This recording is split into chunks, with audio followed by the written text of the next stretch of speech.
On dit que dans les mondes célestes, sous le trône de gloire, ce qu'on appelle le Kissé Akavod, tous les noms sont inscrits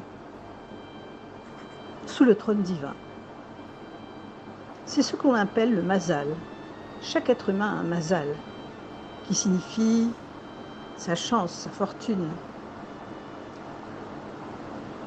Ainsi, le Mazal détermine la mission de cette personne ici-bas et puis la durée de sa vie. Alors on sait que les astres, ce qu'on appelle l'horoscope, régissent en quelque sorte le destin de chaque personne et lui confèrent certains traits de caractère aussi. Par contre, dans le peuple juif, on ne doit pas consulter l'horoscope. On ne doit pas ni tirer les tarots, ni faire de la divination, ni faire parler les morts, ni faire des sortilèges, etc. Tout ceci est parfaitement interdit. Ces pratiques sont interdites. Et il est écrit dans la Torah, Ein Mazal les Israël. Israël n'a pas de Mazal. Qu'est-ce que ça signifie? Cela veut dire qu'il n'y a pas de prédestination. Une personne née avec un certain Mazal au départ, on lui confère une certaine durée de vie, elle a une certaine mission à faire. Mais cela peut changer au fil de sa vie. Ainsi, ça semble curieux puisqu'on a dit que justement le Mazal était une prédestination. Mais malgré cela, cela signifie que un homme peut changer son Mazal. Alors comment fait-il pour changer son Mazal? C'est suivant son comportement. S'il a un comportement vertueux, s'il fait des bonnes actions, s'il aide son prochain, s'il est juste dans tout ce qu'il fait, dans ses affaires, etc. Et surtout, s'il pratique abondamment la charité, ce qu'on appelle la tzedaka. D'ailleurs, tzedaka ne veut pas dire charité, mais veut dire justice. En fait, Dieu a voulu qu'il y ait des riches et des pauvres. Il a voulu cela pour que le riche donne aux pauvres et un mérite. Le riche, sa richesse ne lui appartient pas complètement. Il doit donner au moins 10%, ce qu'on appelle le maaser, de ce qu'il gagne aux pauvres, à la veuve, à l'orphelin, aux pauvres, aux indigents, etc. Et s'il ne le fait pas, il vole le pauvre. Il vole, en quelque sorte, ce que Dieu lui a mis chez lui pour donner aux pauvres. Et donc celui qui fait la tzedaka rétablit la justice. Et il est écrit d'ailleurs dans notre Torah que la tzedaka sauve de la mort. Cela signifie qu'une personne, si elle devait par exemple, Dieu préserve, mourir à un instant T donné, et si elle a fait à ce moment-là don à la charité, à la tzedaka, à ce moment-là, eh bien, on va lui annuler le mauvais décret. On va reporter l'heure de sa mort parce qu'elle a fait preuve d'amour du prochain. Et on dit que quand un homme a pitié de son prochain, alors Dieu a pitié de lui. Et il donne toujours, mesure pour mesure, mais en proportion largement accrue. Alors revenons à nos prénoms. Un juif doit avoir un prénom hébreu, indépendamment des autres prénoms qu'il peut avoir. À la circoncision, qui s'appelle la Brit Mila, à 8 jours, on donne ses prénoms au nouveau-né. La fille, elle, a ses prénoms dès qu'elle est nommée à la Torah, c'est-à-dire dès qu'elle naît, on la nomme le lundi ou le jeudi ou le samedi. Ce sont des jours où on sort le Sefer Torah et on peut alors la nommer solennellement à la Torah. Par contre, pour le garçon, il faut attendre sa Brit Mila. C'est à ce moment-là, quand on fait sa circoncision et qu'on dit ses prénoms, que sa neshama, son âme, descend dans son corps. Tant qu'il n'a pas eu la Brit, le bébé est en danger en quelque sorte, parce que son âme n'est pas encore complètement dans son corps, elle flotte dessus en quelque sorte. Et Dieu préserve, elle pourrait bien réintégrer sa source. Le prénom détermine le mazal et la mission sur cette terre de chaque personne. Donner trop de prénoms un enfant est un lourd fardeau à porter pour lui, parce qu'il aura de nombreuses missions à faire. Ce ne sera pas toujours facile. On a coutume, chez les séfaradimes tunisiens, de nommer les vivants, les personnes vivantes. Ainsi, quand un garçon se marie et qu'il a un fils, il nommera de préférence son père, le grand-père paternel du petit. Et s'il a une fille, il nommera sa mère, la grand-mère maternelle du petit. Et puis les autres enfants, ce sera de l'autre côté à ce moment-là. Mais chez les Ashkénazim et les Chabad, Lubavitch, on ne nomme pas les vivants, on ne nomme que les défunts, les personnes qui ne sont plus de ce monde. En effet, cela permet, d'après la Kabbalah, à la personne qui est nommée, qui est défunte, de revenir sur cette terre, dans ce bébé, de se réincarner en quelque sorte. Parce que chaque personne a de nombreuses réincarnations dont elle ne se souvient pas. Ainsi, dans la Torah, nos patriarches ont été nommés sur ordre de Dieu. C'est Dieu qui a donné les prénoms. Ainsi, Avram, qui a épousé Sarah, a été nommé par Dieu Avraham, père de nombreuses nations.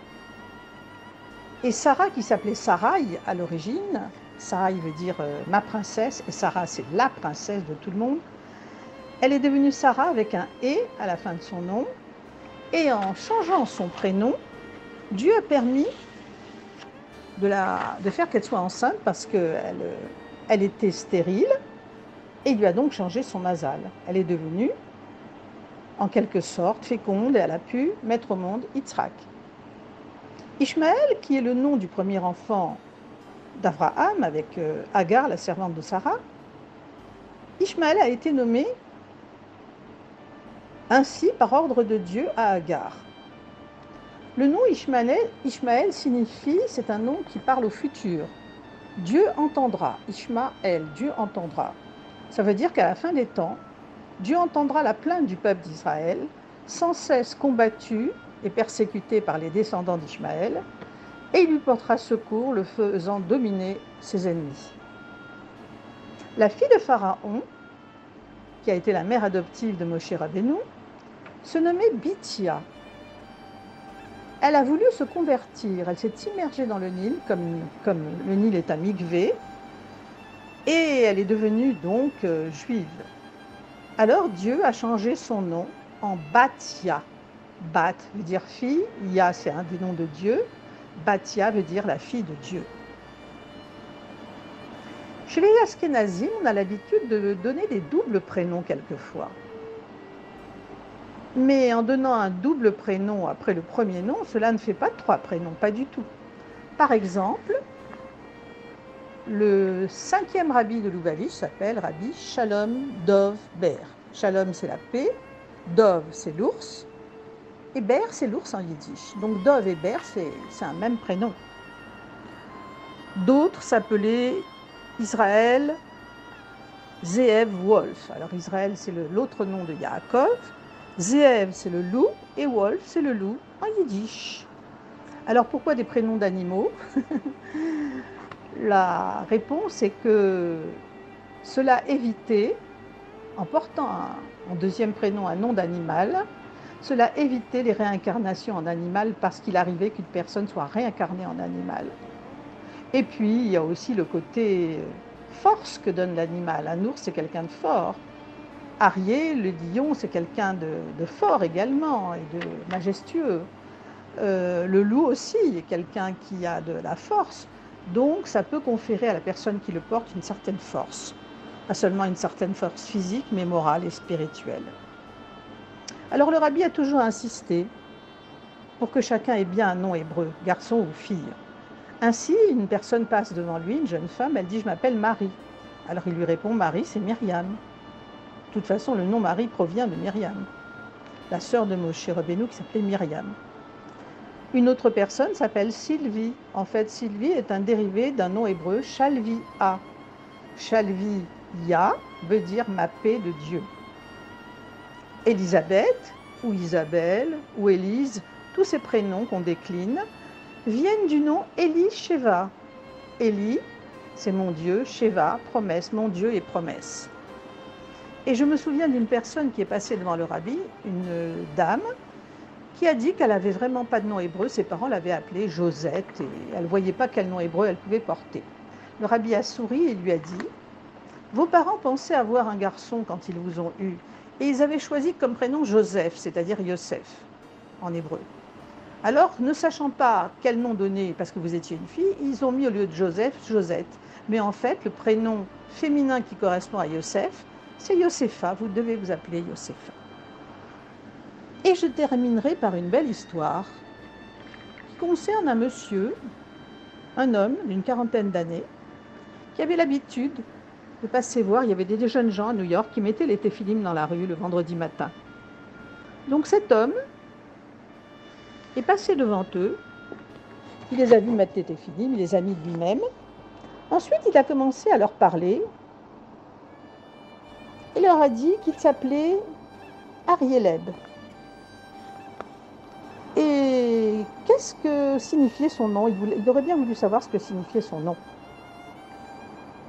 Les jeunes gens ont essayé d'expliquer comme ils pouvaient que Arié c'était lion en hébreu et que Leb a le même sens mais en yiddish. Mais ils n'ont pas su quoi dire d'autre. Ils sont rentrés à la yeshiva, ils ont fait un compte-rendu au rabbi de leurs actions et puis avec l'entrée de Shabbat, ils ont oublié cette histoire. Mais le lendemain après-midi, Shabbat après-midi, à 13h30, le rabbi a commencé son discours du Shabbat. Et un peu plus tard, pendant le cours de ses explications, il a donné la raison d'être de ce discours. Les deux garçons sont restés bouche bée de ce qu'ils ont entendu. En effet, le rabbi a expliqué que ce jour-là était la Iloula, c'est-à-dire l'anniversaire du décès, de son frère Rabbi Israël Arieleb. Cet événement ne concerne en apparence que moi, dit le rabbi, puisque c'est mon frère. Mais il est maintenant connu de tous. Et il est donc possible d'en déduire un enseignement pour le service de Dieu. Et le rabbi a donné alors un commentaire détaillé, long et merveilleux de ses prénoms. On sait qu'Israël, c'est le deuxième prénom qui a été donné à Jacob quand il a combattu avec l'ange d'Esav, et qu'il a gagné, et que l'ange lui a dit « Ton nom sera désormais Israël ». Et Arieleb, bien sûr, c'est le lion, on l'a déjà expliqué. Donc le rabbi a expliqué la signification de ces prénoms et leur lien avec la paracha de la semaine. Et après, tout le monde s'est mis à chanter des nigunim. Mais les deux garçons se sont regardés en se disant que c'était incroyable ce qui se passait là, quoi. Ils venaient de rencontrer, il y a quelques jours, un homme qui leur demandait que signifiait Arieleb. Et voilà que le rabbi parlait longuement de cela, en faisant référence à son frère qui était décédé. Et donc, le vendredi suivant, ils sont venus au même endroit, et quand l'homme est arrivé, ils lui ont donné les explications du rabbi, ils lui ont dit ce que le rabbi avait dit, et l'homme n'était pas tout à fait convaincu de ce qu'il avait entendu. Mais alors, ils lui ont apporté le document dans lequel ils avaient enregistré exactement la traduction de ce qu'avait dit le rabbi en anglais, et l'homme a été émerveillé, et a dit « Maintenant, je suis convaincu de la grandeur du rabbi de Lubavitch, après ces belles explications. » Et à la suite de cela, cet homme a emprunté le chemin du retour, c'est-à-dire la Teshuvah, et est devenu un chassid du rabbi à part entière.